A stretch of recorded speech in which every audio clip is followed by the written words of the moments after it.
Sa wakas po mga kaistorya, nakikita na po natin unti-unti na natutupad na po yung mga inaasahan natin kay PBBM. Sa ngayon po sa nangyayari pong labanan sa Middle East ay hindi po tayo gaanong maaapektuhan. Bakit po mga kaistorya?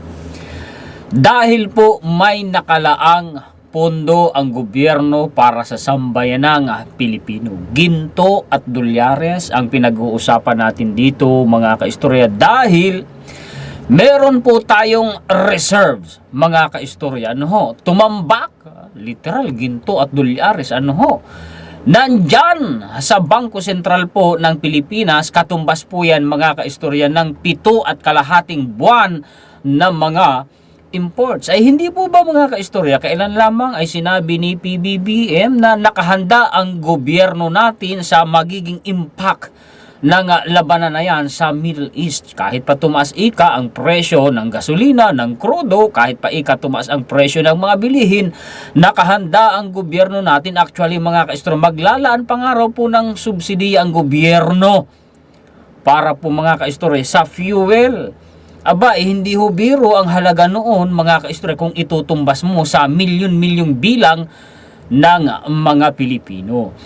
Isa pa pong balita mga kaistorya, napakaganda po ng naghihintay na kapalaran para sa Pilipinas sa ilalim ng administrasyon ni PBBM, dahil po mga kaistorya, ang sabi po ay ang Pilipinas ay mauungusan yung mga karatig nating bansa sa loob po ng susunod na 3 taon. Kung susunod na 3 taon, administrasyon pa yan ni PBBM. Ito pa, dagdag pang balita. May papasok po na napakalaking investment sa Pilipinas. Nagkakahalaga po ng 433 billion pesos. Naku, pagkalaki-laki nun para po sa enerhiya. Pagpapababa ng presyo ng kuryente, talagang natutupad na mga kaistorya yung mga pinangako ni PBBM. Dagdag pa pong balita. Aba po mga kaistorya, dumami daw po ang production sa Pilipinas. Pagka ganoon mga kaistorya, malakas ang demand sa loob at sa labas ng bansa kasi nag-i-export pa po tayo mga kaistorya. Pagka ganoon, ipalagay mo na lang sa loob ng bansa, dumami ang production, ibig sabihin tumaas ang demand. Maraming pera ang mga Pilipino. Maganda ang kalagayan ng pamumuhay ng mga Pilipino. Maganda ang kalagayan ng ekonomiya ng Pilipinas. So yan po ang pag-uusapan natin ngayon. Mga kaistorya, pakishare po at pakilike para na malaman ng ating mga kababayan. Philippines foreign reserves hit record $113 billion in February. Dolyares ha. 113 billion dollars. Dollars po ha mga kaistorya, hindi po peso. Latest po yung balita na yan mga kaistorya, ngayong buwan lang po yan, 2 araw pa lang ang nakaraan. The Philippines foreign exchange buffers, pag sinabi mong buffer mga kaistorya, stock reserba, yan ay pera at ginto mga kaistorya, reserba, climbed to a fresh record in February as surge in the valuation of gold holdings outweighed the retreat in foreign investment amid escalating geopolitical tensions in the Middle East. Yan yung labanan sa Middle East. Iran, Israel, at saka po ang Amerika. According to the data from the Bangko Sentral ng Pilipinas, gross international reserves rose $105 million to 112.720 billion dollars. Ang laki ng itinaas as the end of the February from the previous month. Tingnan ninyo ha, from 105 million dollars, million yan ha, 105 million, naging 112 billion dollars na. Ang laki talaga ng itinaas mga kaistorya ha, hanggang nung nakakatapos ng February. Ang laki ng, maganda ang patakbo ng administrasyon ni PBBM sa ekonomiya natin mga kaistorya. At ang management sa financial na kalagayan, status ng Pilipinas, maganda ang management ng administrasyon ni PBBM. Isipin ninyo, ang laki ng itinalon from 105 million, naging 112 billion pesos mga kaistorya. Ang sabi dito, the central bank's gold reserves were the primary driver of the monthly gain. Tumambak yung ginto sa Bangko Sentral. Aba, isan kaya nang gagaling yun, mga kaistorya? Binatikos pa nga si PBBM, binintay ka ang mga ginto ng Pilipinas, ganito, ganyan eh. Business-wise, mahal yung ginto, binenta. Malaki ang kinita, mga kaistorya. Ibinili uli ng gold. At nung ibinili ng gold, mga kaistorya, mas lalong tumaas ang presyo ng ginto. O ayan, di mas lalong kumita ang Pilipinas. Ito kasi mga mangbabatikos, wala nang ginawa, di ba? Surging $2.4 billion or 11.6% to a record 23.1 billion. Isipin nyo, from 2.4 billion US dollars, mga kaistorya, nag-surge siya ng 23.1 billion. Ang laki ng itinaas, mga kaistorya. Ang sabi pa dito, global gold prices gained 7.9% in February as investors sought safe haven assets following the outbreak of conflict in Iran and parts of the Middle East on February 28. Aba, may magandang epekto rin pala sa atin, sa bansa natin, mga kaistorya. Yan pong labanan dyan po sa Middle East. Aba, akalain mo yun. May magandang epekto pala yan, mga kaistorya. Oo. Sabi pa, he explained that these reserves provided necessary US dollar supply and ammunition for any intervention in the local foreign exchange market. Panlaban natin yan, mga kaistorya, sa pagmahal ng presyo ng mga bilihin. Kung pag-uusapan natin import. Well, import, pag-usapan natin, pahapyawan natin, tingnan ninyo ito. The BSB's current reserve level is equivalent to 7.5 months worth of imports. Nakahanda ang administrasyon ni PBBM Mula sa mahigit na buwan, yung buffer o reserve natin ay pumalo ng hanggang 7.5 months worth of imports. More than double the international benchmarks of 3 to 4 months. This liquidity is vital as the peso faced pressure earlier this year, touching an intraday record low of 59.5 peso per US dollar on January 20. Napakaganda, ibig sabihin ng ginagawa po, mga kaistorya, ng administrasyon ni PBBM. Isipin ninyo, hindi lang parang hindi lang 100% yung itinaas. Isipin ninyo, 105 pumalo ng bilyon-bilyon. Dolyares pa kamo, mga kaistorya. Ayaw po nung mga naninira kay PBBM ng ganitong balita. Ayaw nila. Ay palagay ko, hindi naman nila ito naiintindihan. Basta lang mga makisawsaw para lang masiraan si PBBM. Ito pa, tingnan nyo. Yung projection po, mga kaistorya, outlook ng isang kilalang entity sa Pilipinas. Sabi nila, S&P Philippines to outpace most Asian peers in the next 3 years. Ang bansa daw po natin, mauungusan natin yung mga karatig bansa natin sa susunod na 3 taon. Administrasyon ng Presidente BBM yan. The Philippines is expected to remain one of the Southeast Asia's fastest growing economies over the next 3 years despite a slowdown in 2025 triggered by a corruption scandal according to S&P Global Market Intelligence.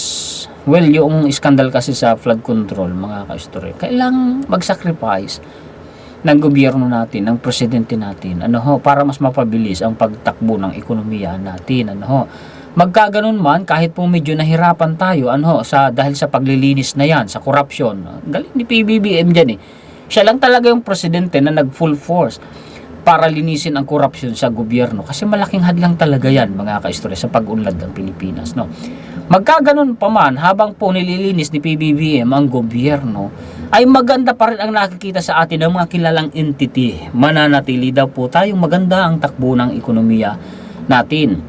Sabi ng S&P, based on our data, the country is projected to remain one of the fastest economies in the region, second only to Vietnam. Rodez Amones, sector editor for News and Research and S&P Global Market Intelligence, told an investment forum on Thursday. Kita ninyo, mga kaistorya, kahit ganyan, maganda pa rin ang lagay ng ekonomiya ng Pilipinas. Ang sabi, S&P now projects growth will accelerate to 5.66% in 2026, 5.84% in 2027, and 5.78% in 2028. Anong napansin ninyo, mga kaistorya, Kung ang pag-uusapan antas ng pag-unlad ng ekonomiya, mas ungusan natin ang China, ang Japan, ang South Korea, ang Singapore. Mga first world country yan, mga kaistorya. Imagine niyo kung gaano po katalino ang utak ng presidente natin at nagawa niya yan. Isipin ninyo mula po sa kalagayang bagsak ang ekonomiya ng Pilipinas dahil po mga kaistorya sa naging bugso sa atin ng pandemic. Naupo si PBBM, bagsak na bagsak ang ekonomiya, bagsak na bagsak ang gobyerno. Pero nagawa niyang maihanay ang Pilipinas sa mga nangungunang ekonomiya na umuunlad sa rehiyon natin. Ibig sabihin nun, pag nagawa mo nga yan, sabi ko dati, mula sa bagsak at naibangon mo at nagawa mo pang mailagay sa mga nangunguna, napakagaling ng presidente niyan. Nagawa ni PBBM, mga kaistorya. Ito pa, economists say that the outlook for economic growth in the Philippines hinges in large part on how the graft investigation will play out. Kaya nga maganda talaga, mga kaistorya, matapos ang pagwalis sa korupsyon na hindi PBBM. Asahan ninyo, oras na tayo po ay matapos dyan sa ginagawa ng administrasyon ni PBBM na malinis ang korupsyon sa gobyerno, mas bibilis ang pagtakbo ng ekonomiya natin. Asahan po ninyo yan, mga kaistorya. Okay, dito pa po tayo. Philippines, $433 billion power project set to cut electricity rates. Alam niyo, pag hindi maganda ang takbo ng ekonomiya ng isang bansa, at pag hindi maganda ang palakad ng gobyerno sa ekonomiya ng Pilipinas, iniiwasan yan ng mga investors. Pero sa administrasyon ni PBBM, kung maganda ang takbo ng ekonomiya ng Pilipinas, kung maganda, mga kaistorya, ang patakbo sa bansa natin ng administrasyon ni PBBM, pinapasok tayo ng mga dambuhalang investors. Gaano kalaki yan, mga kaistorya? Pagpapababa ng presyo ng kuryente at gagawin pang stable ang supply ng kuryente. The Philippines is bracing for what could be the biggest clean energy investment wave in its history. Legacy yan ni PBBM yung renewable energy kasi, mga kaistorya. The aim, cut local power rates, currently one of the Southeast Asia's highest, by ramping up open markets. So on and so forth. Dagdag pa pong balita. Philippine manufacturing surge as February output posts strongest growth since 2018. Naungusan ni PBBM. Hindi pa pandemic yan, 2018 na yan. Di ba? Di ba yung pandemic? Pero, since 2018, ngayon lang nangyari ito na talagang nag-surge, tumambak, dumami. Yun pong manufacturing dito sa Pilipinas. Magaling ang patakbo ng presidente. Manufacturing activity in the Philippines expanded at a faster pace in February, with factory output rising at its strongest rate since November 2018, according to the latest Purchasing Managers Index report by S&P Global Market Intelligence. The country's PMI rose to 54.6 in February, up to 52.9 in January, signaling a stronger improvement in operating conditions in the goods producing sector. A reading above 50 indicates expansion compared with the previous month. Anong ibig sabihin nun? Pasimplihin natin. Maraming nag-i-invest sa Pilipinas at maraming namumuhunan. At lumaki ang demand. Na maraming namumuhunan, marami pong investment na pumapasok. Ibig sabihin, malaki ang demand sa Pilipinas. Ibig sabihin nun, maraming pera na pambili ang mga Pilipino. At lumaki din yung demand sa mga export natin. Ganun yun kagaling, mga kaistro. Ganun yun kaganda. Yan yung simpleng paliwanag doon, mga kaistro, na alam ko siguro madali nang unawain ng mga manonood. Siguro kahit mga bata ang manood sa atin, mga kaistro, mas mabilis nilang maiintindihan. Manufacturers increased purchasing activity at a faster rate to support higher production requirements, while employment continued to grow for a second straight month. Employment, patrabaho, tumambak din. Albeit at a modest pace, as new orders rose faster than hiring, backlogs of work increased following a decline in the previous month. Gumanda no yung patrabaho mga kaistorya no, daming nagkaroon ng trabaho mga may ubo pa rin ako actually, hindi ko pa sana na mag-vlog, kaya lang kailangan maihatid ko sa inyo ang magandang mga balita kasi po mga kaistorya, hindi tumitigil yung mga naninira sa gobyerno natin. Mahirap na matakpan ng paninira at kasinungalingan ang bansa natin. Maraming maililigaw. Kailangan malaman ng taong bayan yung magagandang ginagawa ng administrasyon. Kasi yung mga isip talangka kasi sa paligid, hindi tumitigil yan mga kaistorya. Tingnan niyo ito pa. The Philippines manufacturing sector has had a solid start to 2026. Maganda raw yung simula ng 2026 natin, with February marking its strongest performance since late 2017. Hindi nagawa ng Duterte administration. PBBM lang ang nakagawa niyan, mga kaistorya. Si PBBM lang. A sharp influx of new orders underpinned robust growth of output. And in both cases, the expansions were historically pronounced and reached multi-year highs. SNP. SNP, kilalang entity po yan, mga kaistorya. Magandang takbo ng ekonomiya natin. Business world uli. Philippine economy is still strong, says SNP. Hindi gaya ng sinasabi ng mga kapapaitan. Bagsak na ang Pilipinas! No! Sa isip lang nila yon, kasi ang gusto nila ibagsak yung presidente ng Pilipinas. Walang katotohanan na bagsak na ang Pilipinas. Maganda pa rin ang takbo ng ekonomiya ng Pilipinas sa kabila po mga kaistorya nung investigation sa flood control scandal, sa kabila po ng nangyayaring labanan sa Middle East, maganda pa rin, stable pa rin ang takbo ng ekonomiya ng Pilipinas. Paano ba naman? Talagang eksperto sa ekonomiya yung presidente natin. Matalino mga kaistorya, oo. At mga technocrats pa yung mga financial managers niya. Kaya naman ito, tingnan nyo ang resulta.